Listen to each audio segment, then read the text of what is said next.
Welcome back to new video. उम्मीद है आप सब खैरियत से होंगे एंड अपनी preparation for your board exam start कर दी होगी। So today will be discussing हमारा जो फेडरल बोर्ड का क्लास 12th का बायोलॉजी का गेस्ट पेपर है। सो अल्हम्दुलिल्लाह हमारे प्रीवियसली जो हमने 9th को असिस्ट किया था गेस्ट पेपर्स के थ्रू फ्री गेस्ट पेपर्स, अल्हम्दुलिल्लाह 90% प्लस एक्यूरेसी थी। अगर आप लोगों ने देखना है तो कोई भी इस साल का पेपर एंड कोई भी हमारा गेस्ट पेपर उठा के आप उन्हें कंपेयर कर लें तो आपको आंसर मिल जाएगा कि कितनी एक्यूरेसी आती है। तो अल्हम्दुलिल्लाह इस टाइम भी वी आर ट्राइंग कि आप लोगों को अभी हम from the book we will tell you the important questions. आपको ये भी बताए जाएंगे इस चैप्टर से कितने क्वेश्चंस आते हैं, इस कौन सा चैप्टर फॉर लॉन्ग इम्पॉर्टेंट है एंड कौन सा from the point of view short के आपने उससे तैयार करना है। So without wasting our time will start our first chapter which is respiration. If you like do like and subscribe so we can provide you more guess papers and more guidance for your board exams. जो आपका respiratory system of man है उसमें आपका ये it's not that important, but आपने इसमें जैसे आपको ये नज़र आ रहा है फेरिंग्स, आपको ये डायग्राम नज़र आ रही है। आपको पता है आपके बायोलॉजी में डायग्राम्स भी दी जाती हैं, उसमें आपसे लेबलिंग पूछी जा सकती है, उसके बारे में क्वेश्चंस आते हैं। सो डायग्राम्स आपके बहुत ज़्यादा क्वेश्चंस आ रहे हैं। अगर आपने पास्ट पेपर्स देखे हो तो आपने इस तरह तैयार कर लें नाजोफेरिंग्स कौन सा होता है, ओरोफेरिंग्स एंड लेरिंगोफेरिंग्स। तो इस तरह इस पॉइंट ऑफ व्यू से फेरिंग्स इज़ इम्पॉर्टेंट। ठीक हो गया, आगे आप आ जाएँ। देन आपका ये लंग्स वाला जो है आपको ये भी डायग्राम पता होनी चाहिए, उसकी लेबलिंग पता होनी चाहिए। वो आपसे पूछ सकते हैं टर्मिनल ब्रोंकियोल का आप बताएं, एल्वोलाई क्या होता है। ठीक हो गया, फिर आपने बता देना है कि the last part in this all.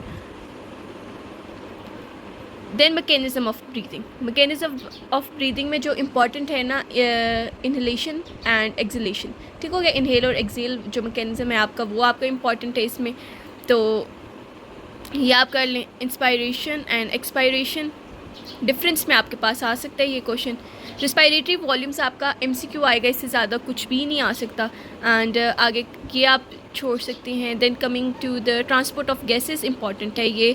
Transport of oxygen in blood आपको पता है तो वो आपसे ये भी ऐसा सवाल आ सकता है, S L O based ability of haemoglobin to bind with oxygen is called oxygen carrying capacity of blood. तो आपसे ये आपने लिखना होगा द इक्वेशन एंड थोड़ा सा आपने एक्सप्लेन करना होगा कि ऑक्सीजन जब आपके ब्लड में ट्रांसपोर्ट होता है वो हीमोग्लोबिन के थ्रू होता है, the red blood cells. Carbon dioxide के बारे में आपके पास है डिज़ोल्व प्लाज्मा, बाइकार्बोनेट्स एंड कार्बोहीमोग्लोबिन। तो इसको आपको आने चाहिए ये 3 पार्ट्स भी। लाइक दिस साइकिल जो है आपके पास शो हो रही है, अगर आप ये भी बनाएं आपको मार्क्स मिल सकते हैं। देन द रिस्पायरेटरी पिगमेंट्स, इसमें हीमोग्लोबिन एंड मायोग्लोबिन होता है, तो इसका डिफरेंस आपको आ सकता है। आगे डिसऑर्डर्स। अब डिसऑर्डर्स में आपके पास कॉजेज़, सिम्टम्स एंड ट्रीटमेंट्स, इस तरह आप में से कुछ भी 2 चीज़ें पूछी जा सकती हैं। अगर आप रूब्रिक्स के साथ लिखेंगे तो आपको बहुत अच्छे मार्क्स आ सकते हैं, क्योंकि अगर आप पूरा इसी तरह लिख देंगे, अगर आप रूब्रिक्स का आइडिया नहीं होगा, इंशाल्लाह in the next video I will try guiding you all के रूब्रिक्स किस तरह होती हैं, आपने किस तरह अपना आंसर लिखना है। क्योंकि जब ई चेकिंग हमारे पास आपके पेपर्स आते हैं तो आपके एक साइड पे आपका जो आंसर होता है उसके साथ रूब्रिक्स दी जाती है, हमें रूब्रिक्स से अकॉर्डिंगली चेक करना होता है। उधर पूरा लिखा होता है कि अगर ये लिखा है तो आपको इतने मार्क्स मिलेंगे एंड ऑल दैट स्टफ़। तो आपके पास ये है हमारे पास डिजीज़ेस। सो आप लोगों ने इसके कॉजेज़, सिम्टम्स और ट्रीटमेंट लाजमी बस कर लीजिएगा, उसको आप पॉइंट्स में तैयार करेंगे। जिस तरह आप easy and lung cancer is also important, ये आप छोड़ सकते हैं। आगे coming up to chapter number 15 homeostasis. इसमें आपके पास है, इसमें से आपके पास मोस्ट इंपॉर्टेंट डिफरेंस का क्वेश्चन है osmoregulators and osmoconformers. या आपके पास, और ये अच्छी तरह आपने कर लेना है अच्छी तरह आपने ये डिफरेंस का क्वेश्चन कर लेना है। आगे आपके पास आ जाए, आगे जो किडनी का टॉपिक है आपके पास वो वेरी इंपॉर्टेंट है। इधर आप देख सकते हैं किडनी, आपके पास डायग्राम दी जा सकती है, उसमें से लेबलिंग पूछी जा सकती है। किडनी वेरी इंपॉर्टेंट है, उसका स्ट्रक्चर, फंक्शन आपके लिए फॉर लॉन्ग के पॉइंट ऑफ व्यू से भी ये वेरी इंपॉर्टेंट है। इधर से किडनी एंड इधर से एक शॉर्ट क्वेश्चन तो लाजमी आएगा, तो वो आपके किडनी के टॉपिक से आ सकता है, जो स्टार्टिंग में आपको एक डिफरेंस बताया है। आपके पास डिसऑर्डर्स में से आ सकता है, या आपके पास आ सकता है ये haemodialysis and haemodialysis is very important. ठीक है, आपने ये लाजमी करना है, इसका शॉर्ट आपने लाजमी तैयार करना है। फिर आगे आपके पास kidney transplant is not that important, thermo regulation. ठीक हो गया। इधर से आपके पास जो इम्पॉर्टेंट है ना, इसमें आपके पास ना शॉर्ट में इस तरह पूछा जा सकता है अफेक्टर्स और रिसेप्टर्स के बारे में कि जब आपके स्वेट ग्लैंड्स एक्टिवेट होते हैं, जब टेम्परेचर ज़्यादा हो जाता है तो क्या मैकेनिज़्म होता है, और जब ज़्यादा सर्दी होती है तब क्या मैकेनिज़्म हमारी बॉडी में होता है, तो उस तरह आ सकते हैं। इतना इंपॉर्टेंट ये शॉर्टिंग है। आपको एक लिस्ट इंशाल्लाह प्रोवाइड की जाएगी इन द एंड, जिसमें सारे लॉन्ग होंगे, शॉर्ट होंगे। मैं अभी भी साथ साथ आपको इन द चैप्टर ख़त्म होता है उसके साथ आपको बता दूँगी कि इस चैप्टर में से मोस्ट इंपॉर्टेंट लॉन्ग क्वेश्चन कौन से हैं, ताकि आप ईज़िली तैयार कर सकें। अब जैसे हम देख लें हमारे पास जो इंपॉर्टेंट टॉपिक्स कौन से हैं, आपको स्क्रीन पे नज़र आ जाएंगे। Relationship of excretory metabolic waste with its environment, and then आपका जो सेकंड टॉपिक है जो आपने लाजमी करना है वो counter current multiply mechanism, and जो थर्ड टॉपिक है वो है ट्यूबुलर सिक्रीशन। ये 3 इंपॉर्टेंट टॉपिक्स हैं इस चैप्टर में से। प्रीवियस चैप्टर में आपने क्लोराइड शिफ्ट और हैमबर्गर्स फिनोमिना आपने कर लेना, और प्रॉपर्टीज़ ऑफ रिस्पायरेटरी सर्फेसिस। ठीक हो गया। आपको इन द एंड में जो लिस्ट जिसे देख के आपको बता रही हूँ वो भी आपसे शेयर कर दूँगी ताकि आप अच्छी तरह तैयारी कर सकें। Coming up to the next chapter 16 में आपके पास इंपॉर्टेंट आपके पास क्या है, हम पहले देख लेते हैं। Chapter wise structure of bone और स्ट्रक्चर ऑफ कार्टिलेज, इसका डिफरेंस जो आपको ये सामने नज़र आ रहा है आपने ये कर लेना है। एंड देन आपने क्या करना है, हमारे पास वर्टिब्रल कॉलम। ठीक हो गया। इस तरह से आपने ये वाला टॉपिक लाजमी करना है, दिस इज़ वेरी इंपॉर्टेंट। तो आपकी MCQs भी कवर कर लेगा, और ये इंपॉर्टेंट आपके शॉर्ट भी पूछे जा सकते हैं कि आपके पास नंबर उसका पूछा जा सकता है किसका क्या नंबर है इन योर बॉडी। फिर आगे आपके पास है, ऊपर आ जाएं, जॉइंट्स। आपको पता है आपके पास एक है फिब्रस जॉइंट, कार्टिलेजियस, फिर आगे है साइनोवियल जॉइंट। तो ये 3 जॉइंट्स का आपके पास डिफरेंस आ सकते हैं, लॉन्ग का भी पार्ट आ सकता है और शॉर्ट में भी पूछा जा सकता है। आगे आपके पास डिसऑर्डर्स हैं। डिसऑर्डर्स में आपको पता है आपको कॉज, इफेक्ट और ट्रीटमेंट, आपको 3 चीज़ें उसकी आनी चाहिए। And then muscles is important. इधर भी आपके पास मसल की टाइप है स्मूथ, कार्डियक, स्केलेटन मसल। तो ये नीचे आपको ये दिया गया, अगर आप इससे तैयार कर लें तो आप अच्छी तरह अपना आंसर सॉल्व कर सकेंगे। फिर आप आगे देख लें ultra structure of skeleton muscle. तो ये आपका फॉर लॉन्ग इंपॉर्टेंट है। ठीक हो गया। ये वही है वो जो लिस्ट में आपका सवाल दिया गया, ये आपके पास इंपॉर्टेंट है, आपने अच्छी तरह करना है इसको।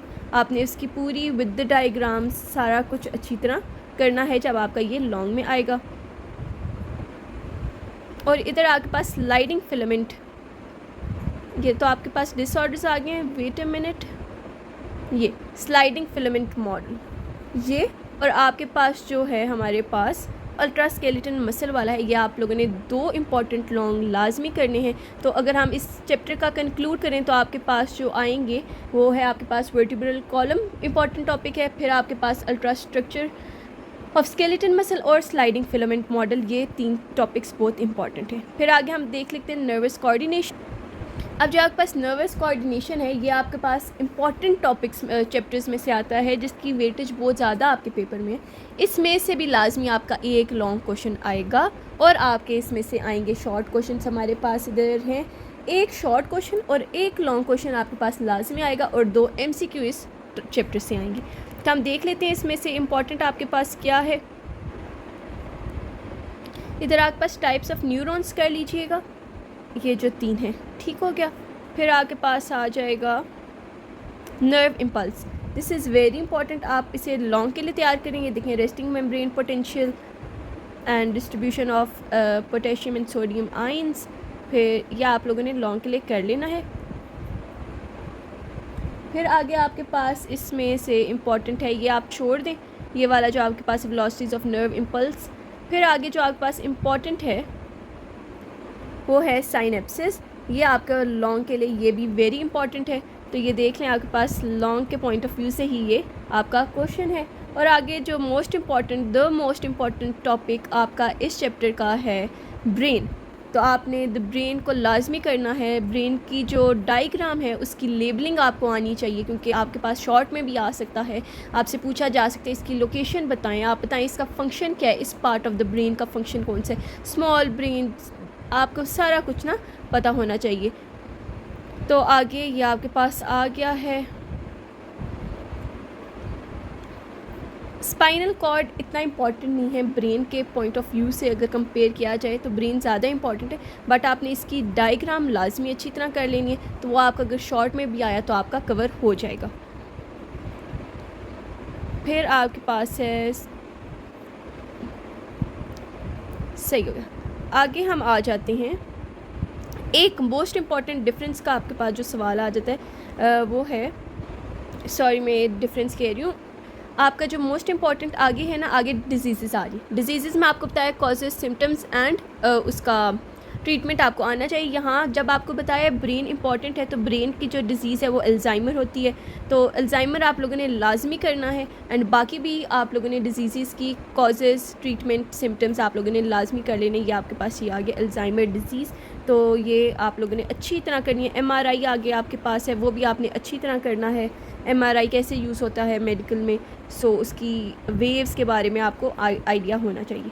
तो आपको अगर मैं इस चैप्टर का कंक्लूड करूँ, जो 3 टॉपिक्स आपको ये लाजमी करने हैं वो है nerve impulse, synapsis and brain from this chapter.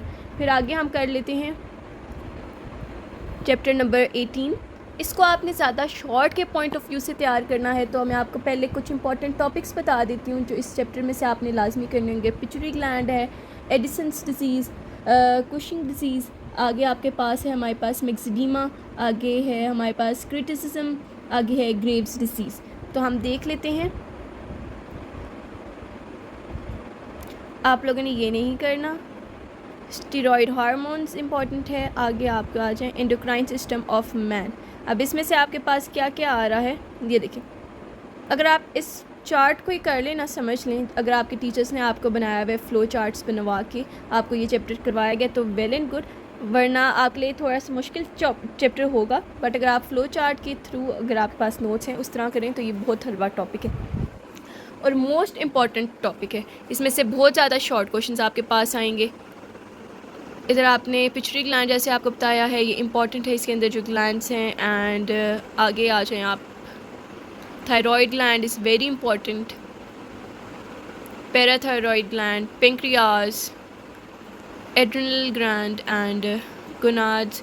And feedback mechanism आपने लाजमी करना है, पॉजिटिव और negative feedback mechanism very important है। आपका पास लाजमी ये वाला सवाल आएगा इंशाल्लाह। और ऊपर से आपको जो स्टार्टिंग में इंपॉर्टेंट टॉपिक्स बताए हैं आप लोगों ने वो अच्छी तरह कर लेने हैं। कुछ डिजीज़ के नाम आपको बताए थे, जैसे ये है एडिसन्स डिजीज़, कुशिंग्स डिजीज़, ठीक हो गया। और आगे आपके पास 19 बिहेवियर है। इसमें से आपके पास कोई भी नहीं इतना इंपॉर्टेंट टॉपिक है। आप अगर चॉइस पे भी छोड़ना चाहें तो आप इसे चॉइस पे छोड़ सकते हैं। बट इसमें से व्हाट आई वुड से कि इसमें से एक ही शॉर्ट क्वेश्चन आएगा आपके पास, ठीक हो गया।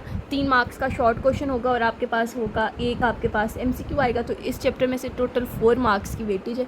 तो आप लोगों ने ज़्यादा इस चैप्टर से टेंशन नहीं लेनी। तो आप इसको अगर चाहें तो आप चॉइस पे भी छोड़ सकते हैं। तो अभी आप लोगों को अगर ये वीडियो अच्छी लगी है, डू लाइक एंड सब्सक्राइब। इंशाल्लाह in the part 2 I will be guiding you. And आपको फिर एक और भी पार्ट आएगा जिसमें आपको एक लिस्ट प्रोवाइड की जाएगी जिसमें वेटेज एंड